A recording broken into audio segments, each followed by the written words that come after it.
My dear student, আশা করি সব ভালো আছো, ভালো থাকো এই কামনাই করি। আমি আলমগীর হোসেন মজুমদার এমএসসি।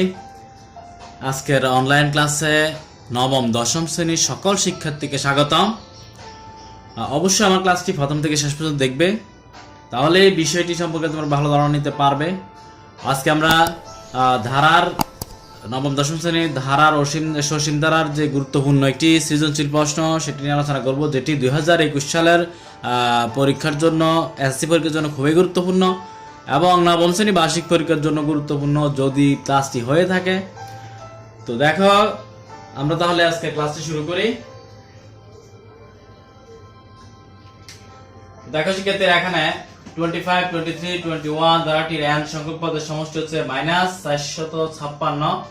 তো ধারাটির সপ্তম পদ নির্ণয় করো, অথবা ধারাটির দশম পদ নির্ণয় করো, অথবা ধারাটির অষ্টম পদ নির্ণয় করো, অথবা ধারাটির চতুর্থ পদ নির্ণয় করো, অথবা কখনো কখনো আসে সপ্তম ও অষ্টম পদের সমষ্টি নির্ণয় করো। এভাবেও আসতে পারে, যেভাবে আসুক আমরা সেটি করতে পারবো। n এর মান নির্ণয় করো। তো ধারাটির প্রথম পদকে প্রথম পদ ও সাধারণ অন্তরকে অনুপাত ধরে নতুন একটি ধারা গঠন করতে হবে। তো দেখো, এই বিষয়টি আসলে ক্লিয়ার হওয়া দরকার। এটি হচ্ছে, ধরো এটি একটি ধারা, সেটা হচ্ছে 25, 23, 21। এটি দেখি কিন্তু আমরা বুঝতে পারতেছি এটি একটা সমান্তর ধারা। যেহেতু এখানে 25, এখানে 23, 21, অর্থাৎ প্রতি ধাপে 2 করে কিন্তু এখানে হ্রাস পাচ্ছে বা কমে যাচ্ছে। তো সেই ক্ষেত্রে কিন্তু এটি একটি সমান্তর ধারাই হবে। আমরা দেখেই বুঝতে পারতেছি, আমরা ধারাটি দেখেই কিন্তু আমরা বুঝতে পারবো। দেখো, তো সেই ক্ষেত্রে আমরা এই যে এটি আছে সমান্তর ধারা, সেটিকে আমরা গুণোত্তর দ্বারা প্রকাশ করতে হবে। তার অর্থ হচ্ছে এখানে প্রথম পদ 25 ধরে আর সাধারণ অনুপাত অন্তর কত হবে। দেখো, এখানে 23 থেকে 25 বিয়োগ করলে -2 হবে, তাহলে -2 হয়ে যাবে আসলে সেই গুণোত্তর ধারাটির সাধারণ অনুপাত। তো সাধারণ অনুপাত অন্তরকে অনুপাত ধরে এবং প্রথম পদকে প্রথম পদ ধরে নতুন একটি ধারা গঠিত হবে। সেটি আমরা দেখব, খুবই সহজ। তোমরা দেখতে থাকো অবশ্যই ক্লাসটা, অবশ্যই খাতা কলম নিয়ে বসো এবং ক্যালকুলেশন গুলো করার চেষ্টা করো। দেখো, প্রথমে কটি কি আছে, ক এখানে আছে। দেখো, আমরা প্রথম পদটি লিখে নেব। প্রথম পদ এ সমান হচ্ছে, আমরা দেখতেছি এই যে 25।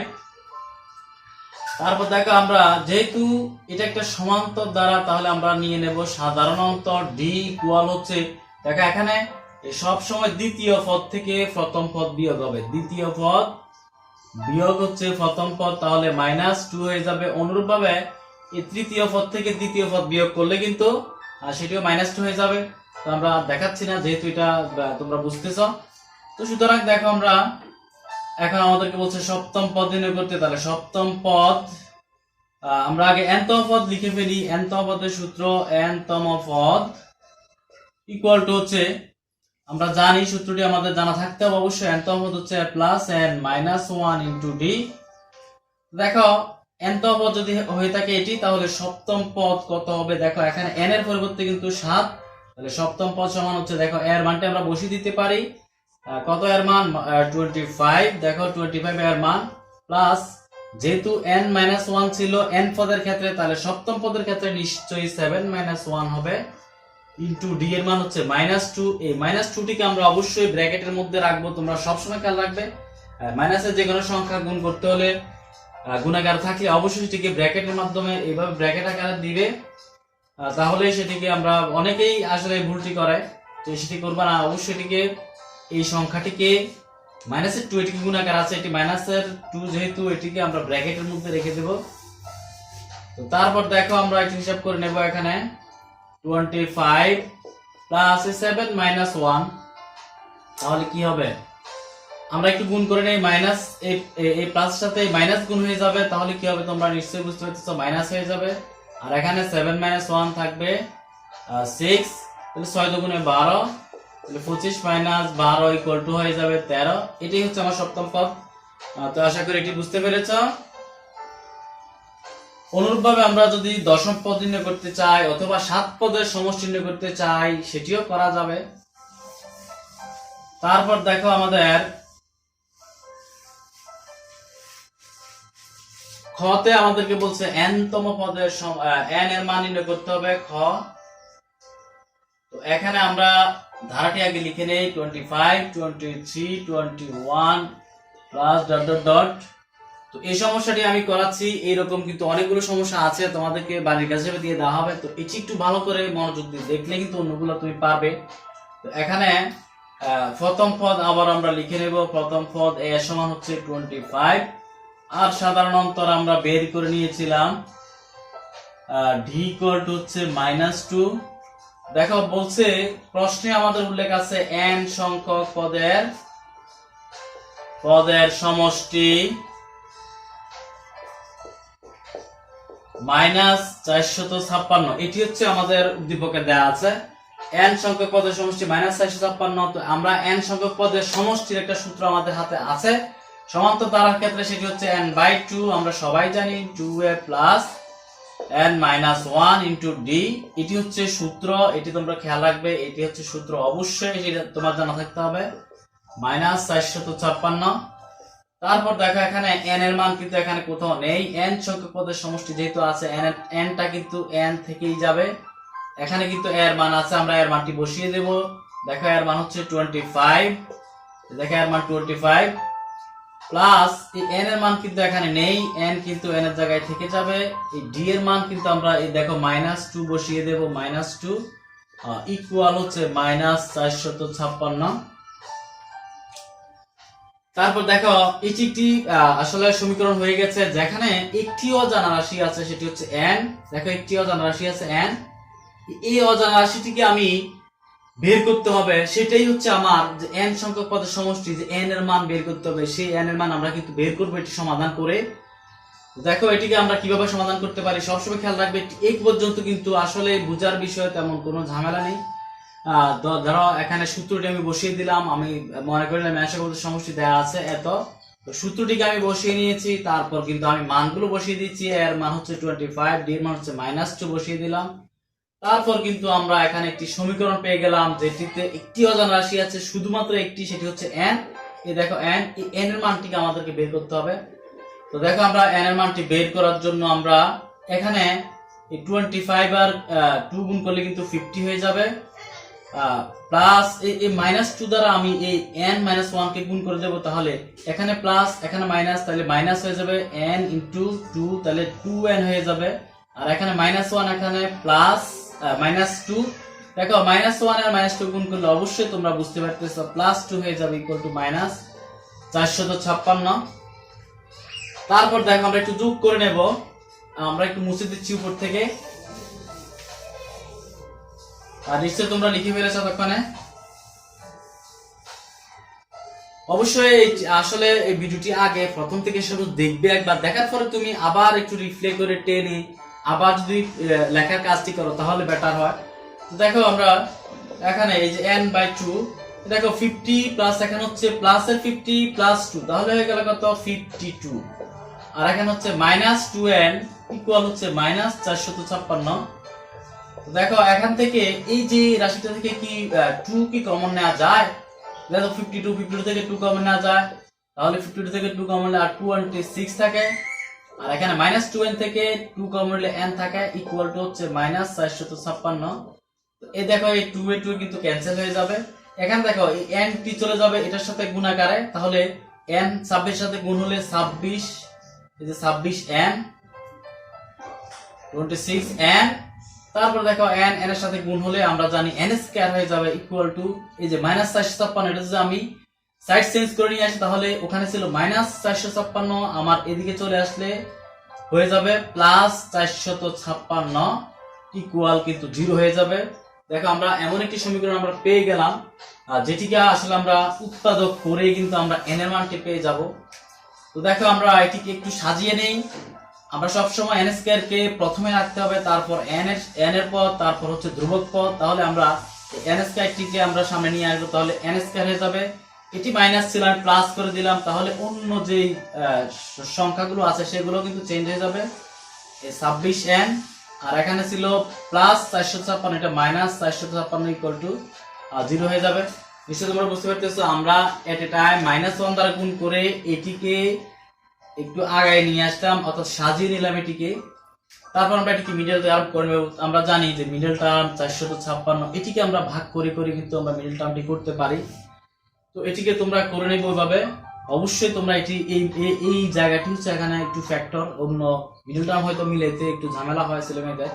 তো এটি ধরো আমরা ভাগ করে নিলাম 456কে 2 দ্বারা ভাগ করলে ধরো 2 2 দুগুণে 4, আবার 2 দুগুণে 4 থাকে 1, তাহলে 8 দুগুণে 16। আবার এটিকে যদি আমরা নিয়ে আসি তাহলে 1 1, এটা হচ্ছে 4 114, আবার 2 দ্বারা ভাগ করলে দেখো 5 দুগুণে 10।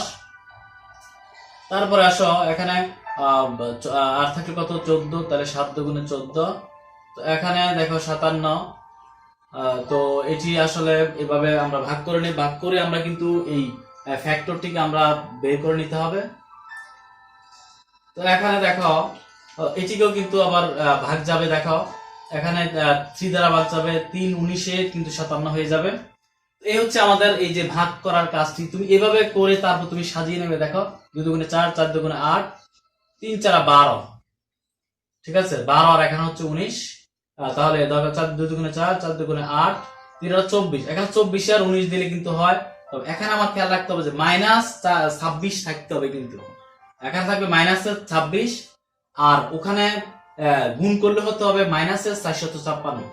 তো দেখো এখানে আমি 2 দুগুণে 4, 3 4 12, তো 12 নিলাম, আর হচ্ছে এখানে 19 দুগুণে 38, তাহলে 38 আর এই 12 গুণ করলে কিন্তু 456 হবে। আবার এই 38 যদি মাইনাসের নেই, তাহলে 38 মাইনাসের প্লাস হচ্ছে 12, তাহলে কিন্তু আমাদের 38 থেকে 12 বিয়োগ করলে কিন্তু -26 থাকবে। এই বিষয়টা তোমরা ঠিক এভাবে কিন্তু হিসাব করে করে মিলিয়ে নিতে হবে, এটাই আসলে মিডল টার্মের সবচেয়ে ক্রিটিক্যাল বিষয়। তো এটি অবশ্যই তোমরা মিলিয়ে নিবে। তো আমরা তাহলে পেয়ে গেলাম n স্কয়ার হচ্ছে -38n প্লাস 12n -456 ইকুয়াল 0। অর্থাৎ এই যে -38 দ্বারা প্লাসের 12 কে গুণ করলে -456 হবে, আবার -38 থেকে প্লাসের 12 বিয়োগ করলে কিন্তু হয়ে যাবে -26। তারপর আমরা কমন নিয়ে নেব। নিশ্চয়ই এটি বুঝতে পেরেছ? অবশ্যই এটি বারবার টেনে টেনে দেখবে এবং খাতায় নিজে ক্যালকুলেশন করবে, নিজের কাজই হচ্ছে বড় বিষয়। তো আমরা এই দুটি থেকে আমরা n কমন নিতে পারি, তাহলে n কমন নিলে থাকবে n -38, আর এখান থেকে প্লাস 12 কমন নিলে থাকবে n মাইনাস এটাও 38ই থাকবে ইকুয়াল 0। দেখো এখানে n -38, এই দুটি রাশি থেকে একটি কমন যাবে, আর থাকবে n প্লাস 12 ইকুয়াল টু 0।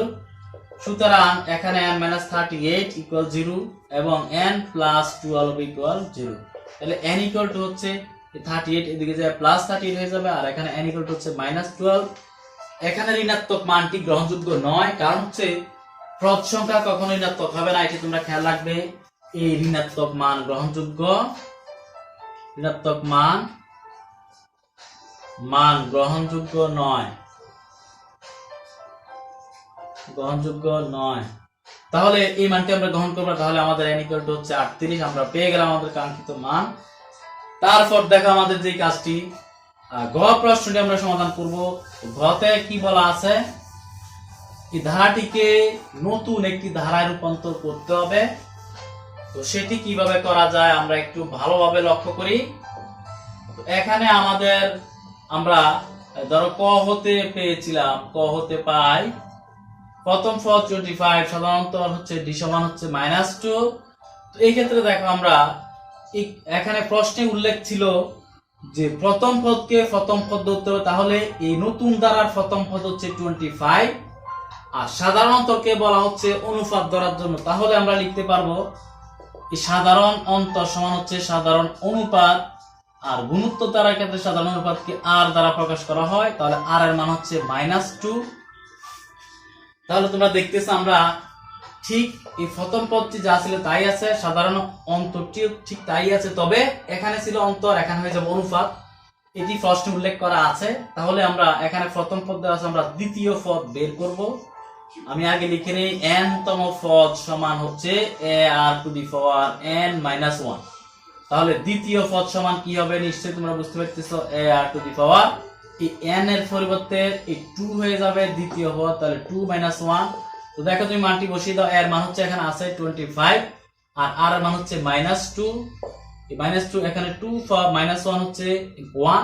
তাহলে দেখো এখানে -2 পাওয়ার 1 মানে -2, তো -2 দ্বারা যদি আমি 50 কে 25 কে গুণ করি তাহলে -50 হয়ে যাবে। অনুরূপভাবে আমরা তৃতীয় পদ বের করতে পারবো। দ্বিতীয় পদের ক্ষেত্রে 2 - 1 হলে তৃতীয় পদের ক্ষেত্রে হবে 3 - 1 ইকুয়াল টু হচ্ছে এ এর মান হচ্ছে আমরা বসিয়ে দেব 25 আর আর এর মান আমাদের আছে -2। এখানে 3 - 1 দেখো 3 - 1 নিশ্চয়ই 2 থাকবে। তো দেখো 25 ইনটু -2 হোল টু দি পাওয়ার আবার 2, তাহলে এটি হয়ে যাবে 4। তাহলে 4 × 25 100।